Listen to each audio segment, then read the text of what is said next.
세계선교복지신문방송을 시청하고 계신 시청자 여러분 안녕하십니까? 그리고 이 자리에 함께하신 사랑하는 동력자 여러분 반갑습니다. 추운 날씨에 감기 조심하시고 주님이 우리에게 부탁하신 것, 주님께서 오시기까지 온 몸과 혼과 몸을 보존하라고 하셨기 때문에 몸도 건강하게 하는 것이 하나님께 영광이 되는 줄 믿습니다. 오늘 드릴 말씀은 하나님의 탄식이라는 제목으로 말씀을 좀 전해보도록 하겠습니다. 본문은 에레미야 8장 7절입니다. 에레미야 8장 7절. 저는 이 말씀을 읽을 때마다 마음이 찡합니다. 무슨 말씀을 하셨느냐면 공중의 학은 그 정한 시기를 알고 반구와 제비와 두루미는 그 올 때를 지키거늘 내 백성은 여호와의 규례를 알지 못하도다 하셨다. 이 지구상에 하나님께서 만드신 모든 만물은 제 집을 찾을 줄 압니다. 여러분들 북극 지방에 펭귄, 많은 그 황제 펭귄 어느 방송에서 그것을 다큐멘터리로 엮어서 방송을 하는데 그것을 보면서 참 눈물이 나더라고요. 펭귄들이 산만큼 많아요. 엄청 많은데 새끼를 낳아가지고 그 애기 펭귄을 그 발 위에다가 이렇게 놓고 품으면서 둘이 교대로다가 먹을 걸 갖다가 먹으면서 그 애기 펭귄을 봐줍니다. 그런데 희한한 것은 그 많고 많은 펭귄 중에 자기 가족을 찾아온다는 거예요. 깜짝 놀랐어요. 그 표를 보면서. 엄청나게 많이 쌓인 그 펭귄 무리들 중에서 뒤뚱거리면서도 자기 그 새끼들을 찾아오는 그 현실이 야, 하나님 참 희한하게 만드셨구나. 기러기도 날아갔다가 다시 오고 철새도 떠나갔다가 다시 오고 연어도 바다에 가서 놀다가 태어난 곳으로 알을 낳으러 다시 옵니다. 그런데 하나님의 백성은 하나님께로 돌아올 줄 모른다는 거예요. 공중의 학도 그 정한 시기를 알고 반구와 제비와 두루미도 올 때를 지키거늘 내 백성은 여호와의 규례를 알지 못하도다 하셨다. 왜 이런 말씀을 하실까요? 여기 에레미야 4장 19절 보면 슬프고 아프다 내 마음속이 아프고 내 마음이 답답하여 잠잠할 수 없으니 이는 나의 심령 내가 나팔소리의 전쟁의 경보를 들음이로다. 하나님 마음이 매우 슬프고 아프고 답답하고 나팔소리의 경보를 들음에도 우리는 하나님께로 돌아오고자 하지 않습니다.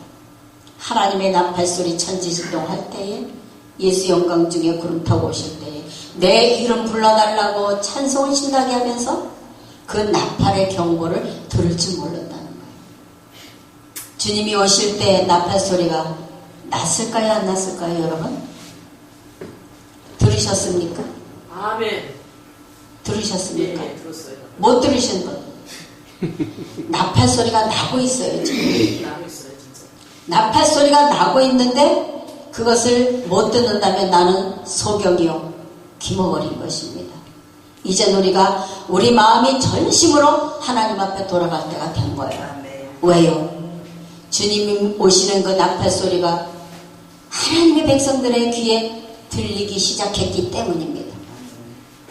이를 말씀하시면서 21절에 에레미야 4장 21절에 내가 저 기호를 보며 나팔소리 듣기를 어느 때까지 알고 내 백성은 나를 알지 못하는 우준한 자요 지각이 없는 미련한 자식이라.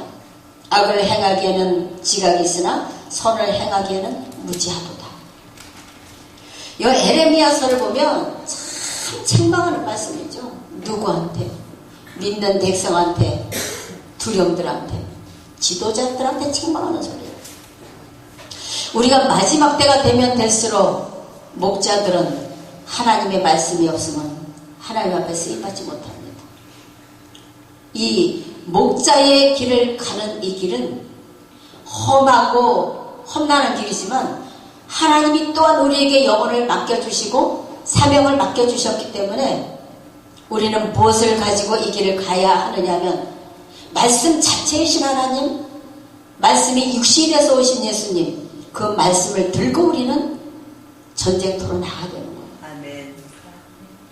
예수님 이름 밖에는 전쟁터인 거예요. 그래서 우리는 악과 싸워야 이겨야 되고 마귀와 전쟁에서 이겨야 되는데 아멘. 무엇을 무기로 이겨야 되느냐?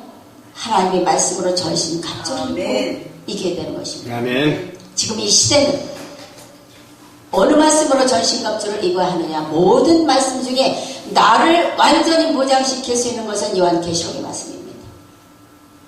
계시록의 모든 하나님의 해답이 거기 있고 주님이 오시는 길이 거기 있고 하나님이 오시는 길이 거기 있기 때문에 그 말씀을 알지 못하는 우리는 우준한 자요 미련한 자식이라고 말씀하고 계시는 거예요. 그 말씀을 깨닫지 못하면 공중의 학과 제비와 반구와 두루미만도 못하고 하나님께로 우리 마음이 돌아갈 수도 없고 날마다 그날이 그날이고 그날이 그날이고 주여 믿습니다 찬양하고 끝나는 삶이 된다는 거예요. 내 백성은 나를 알지 못하는 우준한 자식이라. 왜 하나님께서 이런 말씀을 하셨을까?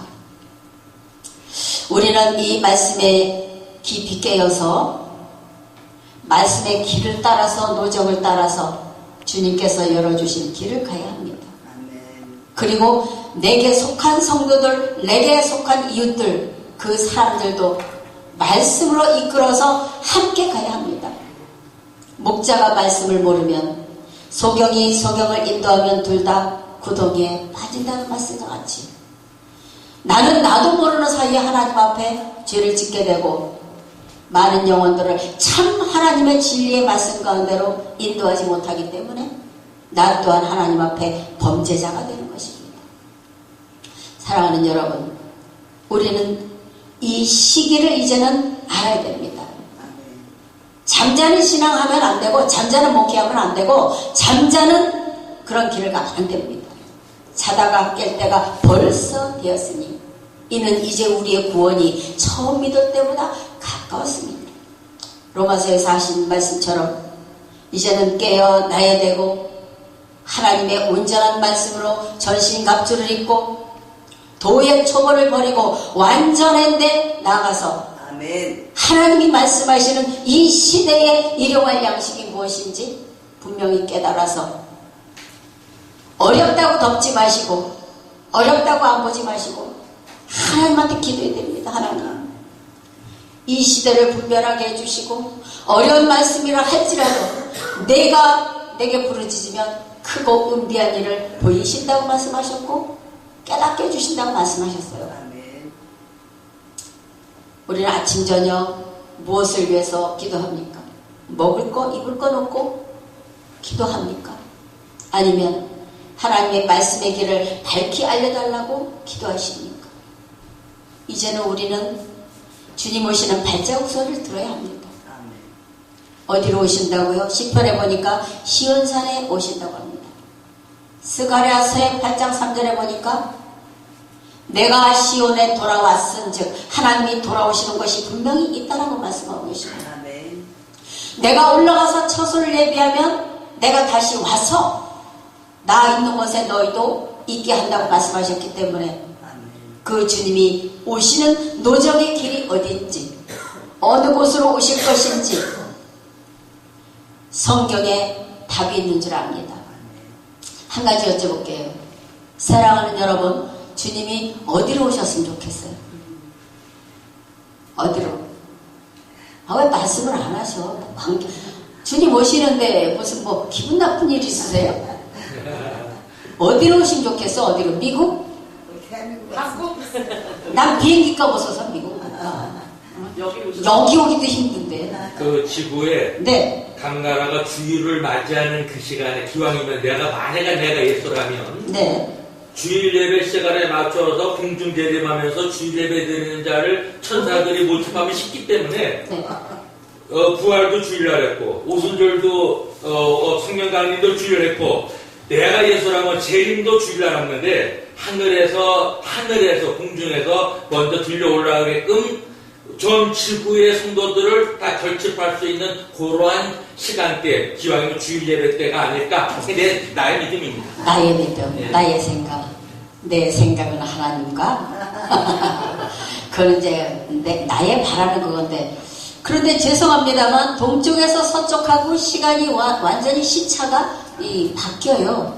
그러면 우리가 주일 예배 드릴 때 오시면 저 서쪽 지방에 그러니까 계시는 머문다는 거죠. 공중에 각 시간대 나라에 맞도록.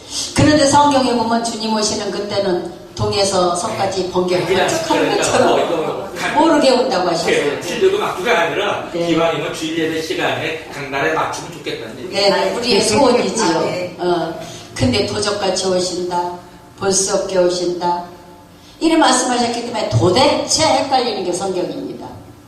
우리는 아무쪼록 이 시대에 깨어있는 신앙을 해서 아멘. 하나님의 이 탄식 소리가 내 마음을 치고 내 가슴에 울려서 이 말씀의 길을 찾아가는 저와 여러분이 되시기를 예수님의 이름으로 간절히 기원드리겠습니다. 아멘. 감사합니다.